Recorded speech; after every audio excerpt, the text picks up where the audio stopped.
play baseball, or soccer, read a book, or play on your phone. To be or not to be.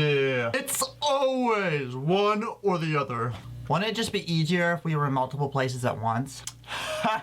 The only thing that can do that is a quantum particle. That's because of quantum indeterminacy. It is the fundamental principle that a quantum system state is uncertain until it is measured. But how is this possible?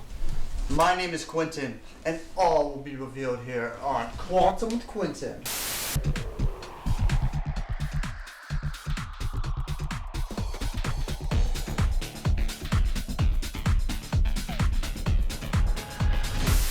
To understand quantum indeterminacy, we must look at two balls. One that represents classical physics, and one that represents quantum physics. When I roll the classical ball across a board, it maintains a precise state. Ordinary, right? But look what happens when I roll the quantum ball. What you see here is called superposition.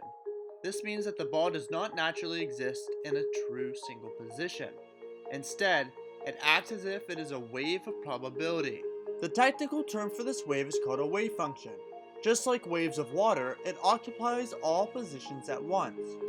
But what is special about a particle's wave function is that the amplitudes of the waves represent the probability that a particle will be in that position.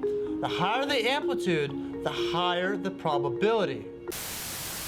But what if I wanted to know its true position? Does the probability wave ever go away? Well, to answer that, I'm gonna have to play you in a game of Battleship. Look here, my opponent only has one ship left, but where could it be? Let's think of it as a wave function, where it has a certain chance of being in any of these spots. So let's take a measurement. E5. Hit. Let's go, I hit it. When I measured the boat's wave function, I found it. So now there is no more uncertainty in its position. So all the peaks of the wave function collapse except where the boat is. The probability of it being anywhere else is 0. This event is called a wave function collapse. So, to recap, quantum indeterminacy is made up of 3 key ideas. 1.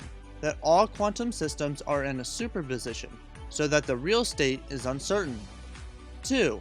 That the chance of finding a quantum system in a certain state is bound by probabilities, which are determined by the system's wave function.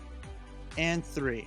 That measuring an uncertain quantum system will cause the wave function to collapse into a single state, removing the superposition. It's like what they say, when the cat's away, the mice will play. It's only when the observer makes a measurement that the uncertainty in a quantum system disappears.